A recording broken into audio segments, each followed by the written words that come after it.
Hello and welcome to Fraggle Talk Classic, the unofficial Fraggle Rock podcast brought to you by toughpigs.com. My name is Beth and I am rewatching for the millionth time.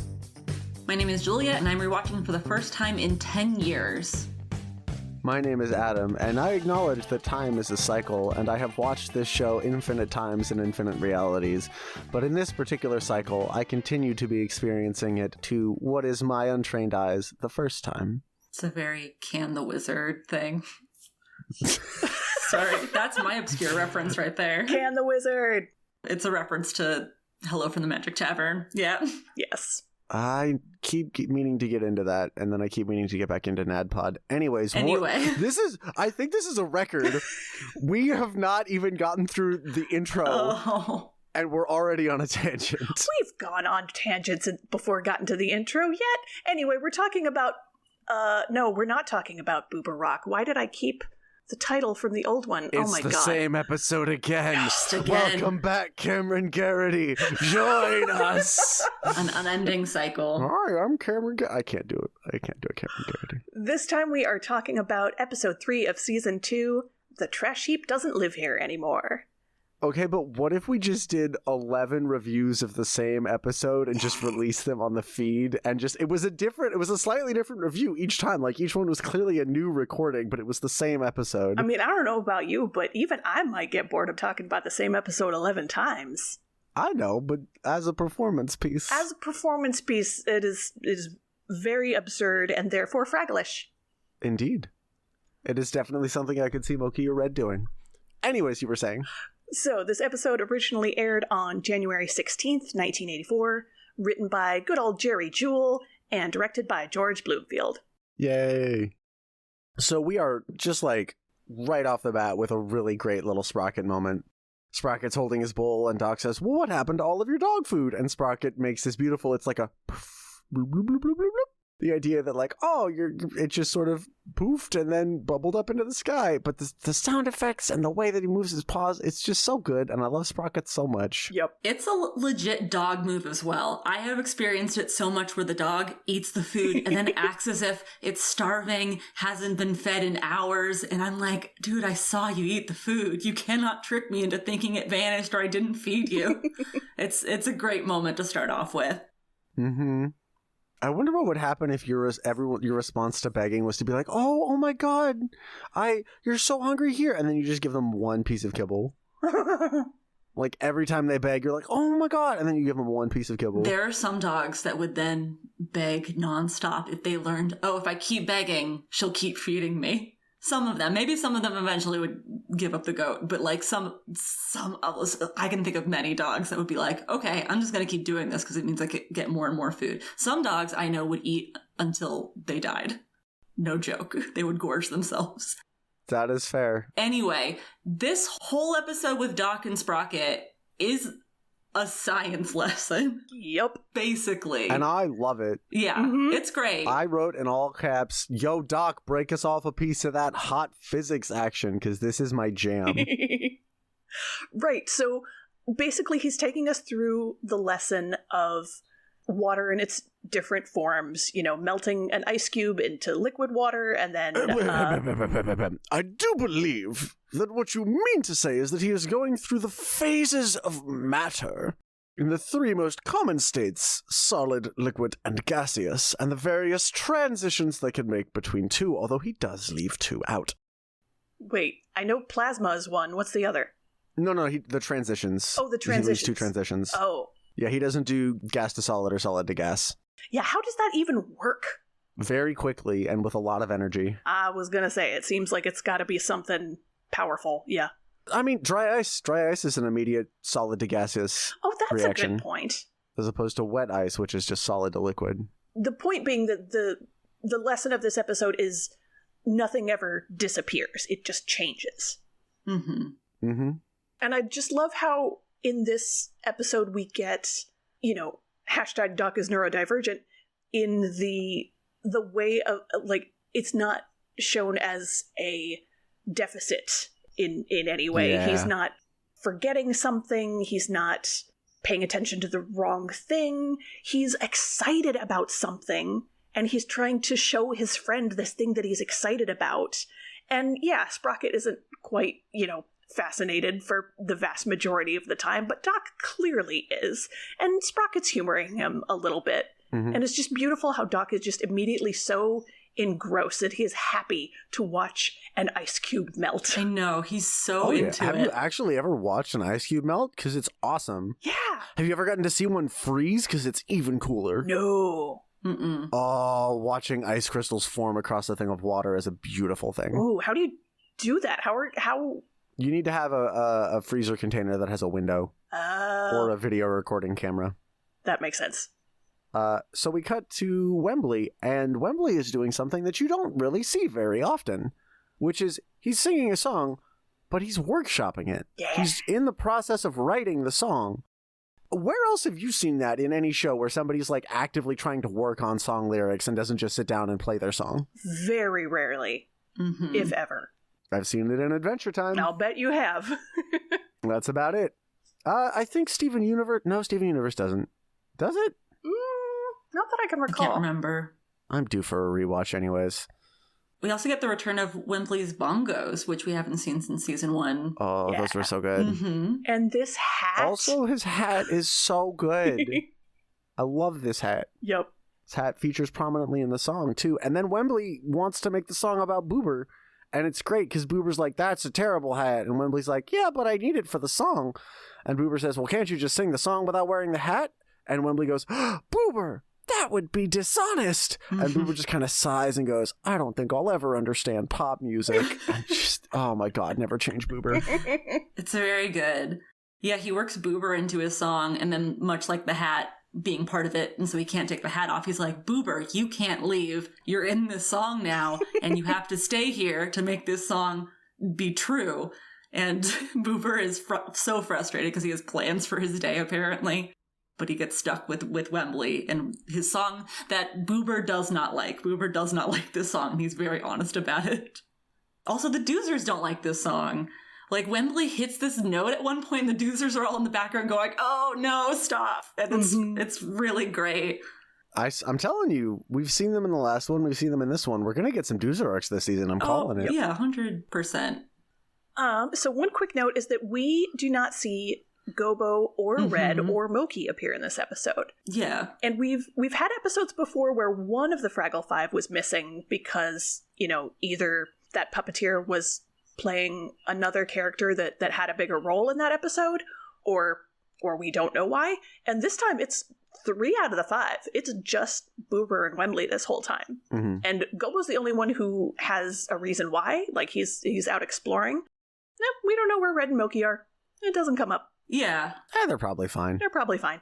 I mean, in watching this, with Marjory being so prevalent, I was like, oh, that makes sense why Gobo's not around. And then I had a moment where I was like, wait, but where are Red and Moki? We didn't even, get a little bit of them in the caves, while the song was going on. So it definitely stood out a bit. But I kind of assumed that maybe we'll see more of these kinds of episodes moving forward where it's really focused on just 2 or 3 characters and the other ones are just MIA for whatever reason. Right. I can't remember if that'll be the case, but, it makes sense because we've already seen them try out some new things in the season that this is something new that they're trying. Yeah. So we cut to the Gorgs and we get this great bit. Pa Gorg is napping and Ma Gorg wakes him up and he responds, joy of my life and disturber of my naps. It's like, aw. Yeah, satirize that whole I hate my spouse boomer style of humor. Satirize the heck out of it. I mean, that's what Pa Gorg is there for, a little bit. Oh, yeah. Well, and they lean into it even more because Ma Gorg has this book of lore, which we're back to Gorgish lore. Terrible mouthfeel, important story connotations. They're getting into the whole nostalgic for a time that never existed part of fascism, and they're leaning really hard into it. And I just really appreciate seeing that talked about in a way that is not glorifying it, although they are kind of cute because she starts talking old-timey and he joins in. So there's a note about that. This was deliberately leaned into. They decided between season 1 and season 2. Quoting from the tome here. The tome? Thank you. I was like, sorry, you guys. Anyway, it was also decided that there needed to be a better differentiation between the voices of the Fraggles, the Doozers, and the Gorgs. Henson felt the best approach to achieving this would be in their language. Quote, For the Gorgs, Jim has proposed a return to that battered pseudo-Shakespearean syntax, which he calls Forsoothian, wrote Jerry Jewell. Good. I was wondering watching this episode, because she calls him good huz, and they keep saying forsooth and things like this, and Yep. I wasn't sure if it was just in this episode because they're talking about Gorgish lore, if they're just, reminiscing on these olden days, or because this is the first time we've seen the Gorgs in season 2, if this is a pivot and this is how they're going to speak moving forward. So this is how they're going to speak moving forward, is that correct? Maybe not always to this degree, but it's definitely going to happen more. Okay, cool. All right. Yeah. That answers a question I had that I was going to ask. But so they decide she really wants them to build a gazebo. And then they're like, where are we going to put it? And Pa Gorg tells Junior to move the trash, which is the trash heap. And Philo and Gunge hear this, and they're like, oh my god, we're going to get moved. We got to do something. And Marjory does some old school, old gods response to that. She does not approach this problem directly. She does not exert her powers. She just says she wants to put the right Fraggle in the right place and let them be the hero. Mm-hmm. God, that is, glorious stuff. No divine smites, just cat's paws. They also, we are introduced to the fact that Junior Gorg sleepwalks, which I don't think we've ever seen before. And I don't know, maybe it's a recent thing. Has Junior sleepwalked in season 1? We've seen Junior have sleep issues in the past because we know that he had nightmares about Fraggles crawling all over him. Mm-hmm. We've seen him speak in his sleep, maybe, is that correct? Or the Fraggles have, talked to him while he's been sleeping? Or maybe I'm just thinking of this episode. There was them having the collective nightmare about Junior. Mm-hmm. But I remember that. That wasn't actually, him entering their dream. That was just their fears about him. Yeah. And obviously his sleepwalking in this leads into, one of the final acts of this episode. And so there is a purpose for it.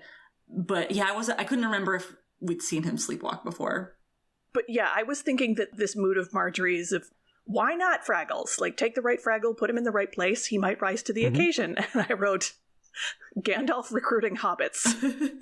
Oh my god, yes! Yes. And then we cut to Wembley, hobbiting all over the place, singing "Today has been a perfect day" in his wonderfully absurd little hat, this time with background music and background Fraggles doing Ring Around the Rosie and Doozer sticks as drumsticks. It's a very Hobbit vibe around the Great Hall right now. It's essentially from Fellowship of the Ring, where Gandalf is finding the lore on the ring and then cutting to the hobbits singing in the Green Dragon Inn. That is the moment that is happening. 100%. Because, Wembley, has everybody involved now, and, it's just a big, huge musical number. It's very Fraggle-ish. Yeah, I think I wrote when Philo and Gunge, come to recruit them that, okay, we've got Boober as both Frodo and Sam. Both pessimistic and hardworking, and then we've got Wembley as Merry and Pippin, who are just the fun-loving, can't help but be endearing no matter how annoying they are. And then later he's hanging on to Junior Gorg's hair like they're up in Treebeard, just okay, we're going for it. Mm-hmm. They're fully hobbits right now. That's great. So I also just want to acknowledge, this is world-changing stakes here. And I love it when that happens. I love that occasional episode of, oh yeah, we did this little adventure. We did this little adventure. Oh, everything could change. Oh no. Yeah. Which, the point of this episode is that everything does change. Exactly. Yeah, so Philo and Gunge come in after Wembley's song to be like, we need Fraggles. You gotta save the day. We choose you. And they just push Wembley and Boober outside. Mm-hmm. Which I'm surprised that both Boober and Philo got as much screen time as they did, because they're both Dave Goals. Mm-hmm. And even appearing in the same scenes together. And so I was trying to figure out, it seems obvious to me that if you have to pick Dave Goals to do either Boober or Philo, you gotta pick Boober. But they got both, right? They got both, so someone else must have been puppeteering Philo at the time. Probably Karen or Kathy, I would guess, since neither of them are doing Moki or Red in this episode. Excellent It is point. interesting that they chose for the premise of this episode, with Philo and Gunge and Marjory being present, that they chose Boober over, say, Red. Like, you know, Right. I think Red could have slotted easily into this episode, and it could have been a Red Wembley episode. That's interesting that they went that way. Yeah. So, we get to see, there's the song that's the Gone song, and I'll be really honest, I wrote down one line about it in my notes. I don't remember it at all, but my notes say that the harmonies were amazing. Right. So... Yeah, it's not tremendously memorable, but it's an important emotional beat nonetheless. Like, yeah, when big traumatic change happens, you gotta give yourself time to mourn and be like, oh man, a big change has happened, and that sucks. And yeah, it might be fine later on, but right now I need to feel, change, scary, hard, painful. Yeah. Take space to feel your feelings. Always a good idea. Mm-hmm. Beth, I've got a question for you. Mm-hmm. So this is the first time we've seen Marjory in season 2. She was in the last episode of season 1, where the Fraggles are in a period of not seeing her because of, you know, Gobo having his leg thumped, and she has this moment of saying they'll return to her at some point. Are we to presume that she has not seen them since this moment, or... Oh. Have they already maybe had a return? Because there's nothing brought up of like, oh, we haven't seen Marjory in a couple of weeks or something. Right. It feels like they probably have already resumed seeing her, but that was the last note that we left Marjory on, and so I wasn't sure if there was something I was missing or... Yeah. No, I don't think it's mentioned anywhere that Okay. we don't really know how much time has passed and when they started coming back out to the garden. And maybe this is the first time since then. You know, and it is a show ultimately meant for children, and so I'm sure they were not keeping that continuity like in mind in case, you know, a kid stumbled on this episode and they were like, what do you mean they haven't seen Marjory in forever? You know, Right. They want, for the most part, the episodes to be pretty seamless and that you can dip in and dip out pretty easily. But yeah, I had that thought just because we'd seen that episode so recently. I figured it was worth bringing up to see if there was anything tied more into it. But yeah, Marjory is gone. She has been wheelbarrowed away. Yeah. And they are all very sad. So yeah, we get to see the Gorgs sit down to do a meal. And is this the first time we've seen them say grace? Yes, it is. Let's talk about that. So are we meant to believe that this is because Magor got the book out and they're trying to do old-timey times? Or is this just a thing that they do and this is the first time we're seeing it? Unknown. Hold on, let me get the words here exactly. I know it ends with, hey, nani nani. Yeah, and we will get that phrase from them in other important cultural things, like the solemn oath of the Gorgs is using that phrase again. This one is, let's see. Oh, so first I want to talk about this great little green screen moment where Wembley goes to hide behind a flower pot and Boober goes to hide in what turns out to be Ma Gorg's sewing basket, and he yeets himself into it. Mm-hmm. Yup. So we get our first but not last puppet yeet of the episode. And then there's like a tiny little error in the CGI when he reaches up to close the lid of the basket. You can see a gap of background between Boober and the basket, but still pretty impressive for 1984. Yeah. Very good. Very good. Right, there it is. Okay, sorry. So the grace they say is, all thanks to the spirit of the great Gorgs and the generosity of the garden. Hey, nani, nani, nani. Which, as far as meal blessings go, that's a pretty chill one. Yeah. I do think it is interesting that their first thanks is to a divine deity that is just them. Right. That'd be like if we sat down and were like, I want to give thanks to the amazing humans and also to the universe. Creating God in your own image. Very much so. Yeah. I mean, a lot of religion sees God as just a old man in the sky. Yup.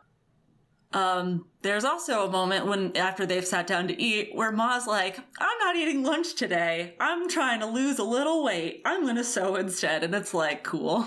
Blah. Great. It's like, come on, Magorg, you gotta eat food. Yeah. Fasting like that is not the good way to lose weight and also not good for you. Yeah. No, skipping whole meals is not a good thing to do. Body shaming is wrong. Mm-hmm. Which, let's talk about the fact that they are eating what Pogorg calls a cold lettuce ragu, Which, it looks like a salad. It just looks like a salad. And I guess that makes sense if you're using the word ragu very loosely, because I looked it up. A ragu is a stew. It is a main dish stew. Comes from the French term to revive the taste, apparently. Huh. But, like, what the heck is a salad stew? Maybe ragu has a different meaning in Gorg culture. I mean, I've had cabbage stew. Oh, fair. I'm thinking about this as the person who tries to recreate food from Fraggle Rock, and I'm like, oh god, do I want to even attempt this one? No. At the very least, do the garlic peach pie first. Right. Higher priorities. Very much so. So Junior mentions that he put the pile of trash out by the shed, and Pa Gorg is like, what? Why would you do that? Go dump it in the river. Which, like, Gorgs, come on now. Polluting the water source. Yeah. Don't do that. It's bad. But then we cut over to the tool shed, and we get to talk to the new and improved Marjory. Oh, well, first we get our... Oh. So Ma Gorg eventually reaches into her sewing basket, which this is a great shot of, like, the interior of the sewing basket. Mm-hmm. Oh, yeah, with Boober inside. Yeah, Ma Gorg's enormous hand and these slightly oversized spools of thread and sewing accoutrement, and the miniature Boober puppet hiding in the shadows, which she eventually grabs and tosses away, and then we get our second puppet eat. Mm-hmm. Yeah. I also like, in reaction to her being like, oh no, a Fraggle, Junior grabs like a baguette and starts beating his dad on the head in response. Yes. A moment of chaos. Beat your abusive father. Oh, yeah. Hey, gotta do what you gotta do. But yeah, they find Marjory over by the shed. They tell Philo and Gunge, and to quote them, she's turned into a fella. Yeah. Yeah. And he's got a lot of interesting things to... He seems very excited to be who he is. Mm-hmm. And to sort of be experiencing this newness of himself. Mm-hmm. And Philo and Gunge and Wembley and Boober are kind of, like, surprised at first, but then they just, start folding in sir into their language. Like, it's not, like... The issue is that Marjory has changed, not that her gender has changed. I mean, that is how she has changed, is that her gender has changed. Right, but yeah. she's going to change a lot more throughout the course of the episode. Oh, that too. But also just, like, I don't know, it feels like they were giving a little nod to trans folks. Like, yeah, you change, and then you're still a person, and that's fine. Yeah. You're still the same person, and your friends might stumble over what to call you, but... They will adapt. They will adapt. If they care. Right. Yeah, I liked seeing how they, they stumbled over pronouns, but it kept seeming like they were doing their best to kind of follow who Marjory was in the moment of speaking to them, whichever, presentation Marjory was presenting. And I have also dubbed this shed the Dark Souls 2 gender swap Coffin-Toolshed. Because there's a coffin in Dark Souls 2 that if you lie down in it, it gender swaps your character. Well, that's fantastic. It's rad. No, it's awesome. It's guarded by 2 giant hippo monsters. It's a whole thing. And the trashy gives them the advice to go sit quietly under the tree at the end of the garden and just go sit under the tree and think. And, like, that's rarely bad advice. I mean, if the tree's on fire, it's a bad idea. Just saying. But there's this quiet little moment where, she says, she calls Wembley Fragglette, which I think is the second time she's done that, actually. Yeah, we've definitely heard it before. Yeah. And then as he's walking off screen, he's like, Fragglette. Mm-hmm. So, yeah, go ahead. Oh, I was just going to say, is there anything else before we get to the traveling mat card? I think that's it. That's what's next in my notes. Because, yeah, they go sit under the tree together, and Wembley thinks about Traveling Matt's latest postcard, or not necessarily latest, he starts thinking of a specific postcard from Traveling Matt and recounts it for us. And we get to see Matt adorably misunderstand elevators. He's like, this is just a transforming box. Yeah. Which, again, is transforming someone's gender. Mm-hmm. Mm-hmm. And he's like, cool, let me try it out. Which, again, rad as heck. You'll love to see it. Mm-hmm. But in this case, it changes the world, which is what happens when you change your gender. That is true. If you transition, the world itself does change. That is what the Matrix is about, according to all of my cool trans friends. Mm-hmm. Yep. I also just think it's funny that he just sort of, like, if you don't know that the tiny room moves, then yeah, you'd just sort of be confused. Mm-hmm. Yeah, he goes from suddenly finding himself in an office space to then the parking garage. Yeah. And almost gets hit by a car again. Classic Matt. But this inspires Wembley to realize that the solution is that they need to move Marjory. Mm-hmm. And they want to move her to the other side of Fraggle Rock. Is it the other side of the Fraggle Rock entrance? Is that where they're taking her to? Yeah, it's the other side of the rock. Because the Gorgs don't go over there. It's like behind the big old rock that we now know that the Gorgs call Kissing Rock, and that's the reason why they didn't destroy it, because it's important to them. And next to that is the well. Mm-hmm. So Marjory's new spot is kind of behind that rock and close to the well. That's interesting, because every time in the past they've gone to see Marjory, they have to cross the entire Gorg garden to get to her, and now it's a lot... Honestly, it's a lot more convenient because they just have to pop out and just kind of go around the corner and she'll be right there. And that was a deliberate choice. Oh, you just pulled the tome out. Just pulled the tome out. Let's see here.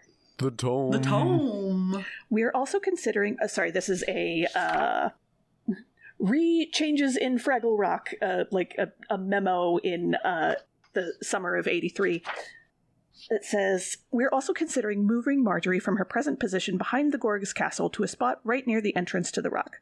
In this way, the Fraggles can have passing encounters with her as they cross into the garden, relieving us of the device of always having to go and ask the trash heap for advice. In this way, she can sometimes offer advice when it isn't asked for, or the Fraggles in the trash heap can have conversations that do not precisely turn on the necessity of asking for or receiving advice at all. Ooh. Yeah. And, like, having in the first season the element of danger of going to see her, because are the Gorgs out? Are they going to be spotted? Is, like, a really cool introduction to the world. But as they're building more and more on all of these characters, like, it can now be, like, one less thing they've got to worry about to, focus on other things happening in the episode. Yeah. They've established it. Now that they've established it, they can simplify. Mm-hmm. For the purposes of making things more organic. Love this show. So... Junior and Pa are taking a nap, and Wembley's like, oh, I know Junior sleepwalks. Let's just have Junior do it. And there's a scene that I have questions about because I don't know how they did it. Because we've got the Junior suit standing, and Wembley's attached to it, and his mouth is moving? Yeah, he's a tiny puppet. So remember how there's a miniaturized remote control version of all Fraggle puppets? So that was I was like, did they cut a tiny hole in the Junior head? No, because if they used the full-size Wembley puppet, he would be too big. Mm-hmm. Well, I know. I thought they might have just had little fingers. Little fingies. It's very similar to how the Doozers work, where they're also operated off-screen mechanically, through robotics. But they're still being puppeteered just differently. And that's how we've seen the small Fraggles occasionally. Gotcha. Cool. Thank you. I was baffled. It's great. It's a great use of the technology. So they get to move Marjory, and then Junior, almost runs over his father's head, which, boy, howdy, that was a moment. There's a lot of good physical comedy in this bit of Wembley trying to direct Junior with the wheelbarrow and then back after he's dropped off Marjory while Junior is asleep. Right. I mean left. I mean right. Right. But then Junior goes to sleep and just lays down in the wheelbarrow. And I gotta say, wheelbarrow naps are amazing. I don't know if y'all have ever actually laid down in a wheelbarrow. It's so comfortable. Can't say I've had the pleasure. Well, now I'm going to have to add that to the bucket list. Make sure it's a clean one, but clean enough. Just something about the curtain. It's just so comfy. It's so nice. Oh, I love that. There's also just some kind of lovely metaphor in here about directing gargantuan forces without the gargantuan forces realizing that you are directing them. But I couldn't quite pin it down, and I still can't. Well, it also reminded me of, I don't know if either of you have seen the really old Hudson Frog Prince. No. Yes. So it's the first time we meet Robin as a character before he's established as Kermit's nephew.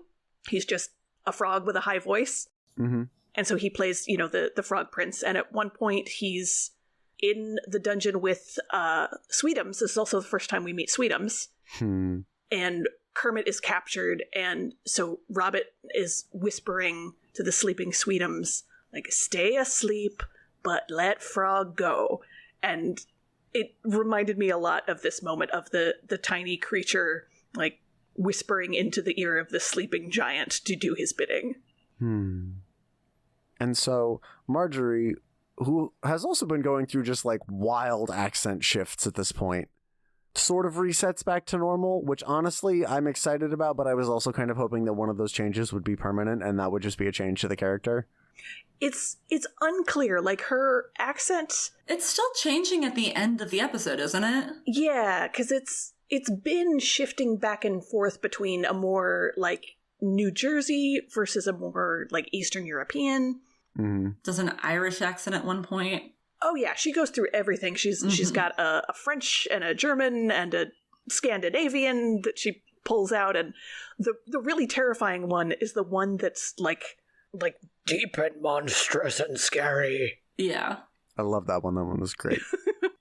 But yeah, it does. But there's this... Oh, go ahead. Oh, I was just going to say, it doesn't seem like, from at least what I remember from the episode, that the accent shifting is really resolved before we just go back to Doc and the episode ends.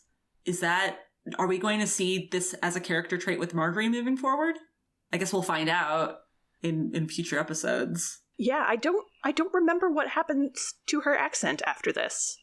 Maybe just like she settles in like the new space and just resets a little bit. Yeah. So, but this lesson of like, yeah, things don't go away, they change. And that's okay. Really reminds me of one of my favorite songs from Adventure Time. But the lyrics go, everything stays right where you left it. Everything stays, but it still changes. Ever so slightly, daily and nightly, in little ways, everything stays. Ooh. And Rebecca Sugar wrote that song. She had a rabbit when she was a kid, a little toy rabbit, a little stuffed rabbit, and she lost it in the garden. And she found it a while later and picked it up, and it was different. Like, it had been out in the sun enough that the color of this thing was different. And it was, filthy. But this moment stuck with them so much that they wrote a song about it. And that idea of, yeah, things don't go away. People don't go away. They change and they grow. And that is the natural state of things, is to be growing and changing and shifting. Yeah. And even, I think it's Wembley says, we don't care about how you sound. We care about what you are. Yeah. Yeah. Which, I don't know if I think that the people writing this episode and behind this episode were really thinking about trans rights in the 80s, but ultimately that was my big takeaway of like, totally, you can still love a person and they're still initially inside the same person. They just change on the outside and change the way they sound, and you can still love them for who they are. Well, and even then, like, who they are changes, but it's a change of them getting to be who they wanted to be. Right. It's a change for the better. Yeah, it's a change they deserve. And even, people who don't transition in that way, like, everyone's going to change to some degree. Like, that's just the nature of being human. And that can be a difficult thing in long-term relationships of any kind, because you can get stuck in this mindset of, oh, I love this person that for who they've always been. If they change, does that mean that our dynamic is going to change? That they're now a different person? Like, what happened to the person that I loved? And those are tough conversations to have. But it's gotta happen for healthy relationships to be like, yep, here's this change I'm going through. Would be great to get your support with that. Yeah.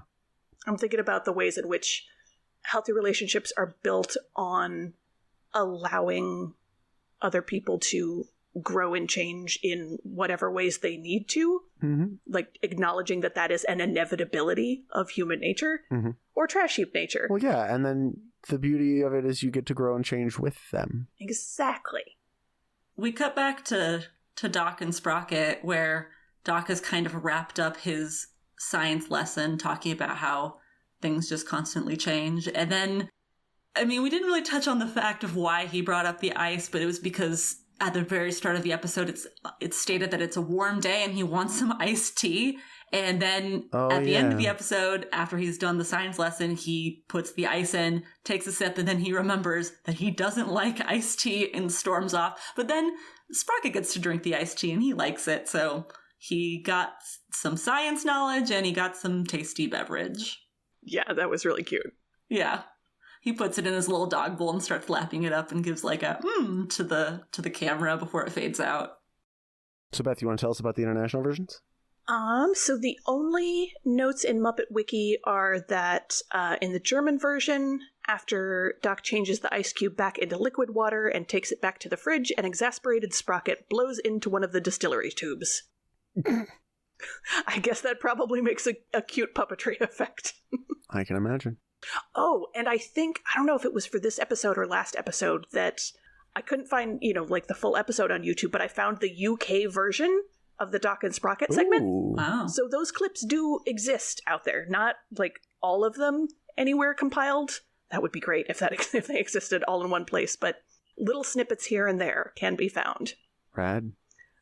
And the only other note from Muppet Wiki is that the title of this episode is a play on the 1974 Warner Brothers film Alice Doesn't Live Here Anymore. Which I have never seen, but I'm sure movie buffs would be like, hey, mention the thing. I think I've heard of it. Maybe. Yeah. No, it's one of those that I think I've heard of a couple of times, probably because it made me think of this episode and went, oh, maybe that's where they got the title from. I should watch it and see if they're at all similar. Let me know if it's good. Shall we talk about how to make the world a little fragglier? Little guys are often the heroes for a reason. You should take advantage of sleepwalkers, but only for the greater good. Only for environmental support. Only to save the life of a friend from not being thrown in the river. Anytime you can give someone the opportunity to hit their abusive parent with a food weapon, you should take it. Alrighty. All right. That is it for this episode. If you want to find me online, I am at Beth Anna Cook on social media and occasionally writing stuff for Tough Pigs. And you can find me at Geek Girl Grown Up on social media, at juliagaskell.com if you like poetry, and then also occasionally writing for Tough Pigs. And if you want to find me, why? Sounds like you need to, continue down the path to enlightenment by eliminating want. And that want to find me should probably be number 1 on your list because it doesn't make a lot of sense. All right. That is it. Reminder to check out toughpigs.com. Give us a good review on your podcatcher of choice. Thanks for listening, and we will see you next time. Don't forget to dance your cares away. Down at Fraggle Talk. Fraggle Talk Classic is brought to you by toughpigs.com. Fraggle Talk art by Dave Hulteen Jr. The Fraggle Rock mark and logo, characters, and elements are trademarks of the Jim Henson Company. All rights reserved. The Fraggle Rock theme song, written by Philip Balsam and Dennis Lee, is used with permission. Special thanks to the Jim Henson Company and the entire Fraggle Rock family. For more from Tough Pigs, please find us at Tough Pigs on Twitter, Facebook, Instagram, TikTok, TeePublic, and Patreon. Fraggle Talk Classic is produced and edited by me, Beth Cook. Thank you to Joe Hennis, the Tough Pigs Muppet Fan Podcast executive producer. Thanks for listening, and we'll see you next time, down at Fraggle Talk.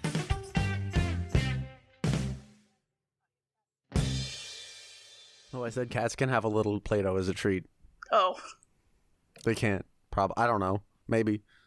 I wouldn't. Probably not. I mean, it's mostly, it's advertised as being non-toxic. Okay. Yeah, but so were a couple of my exes, and let's be honest.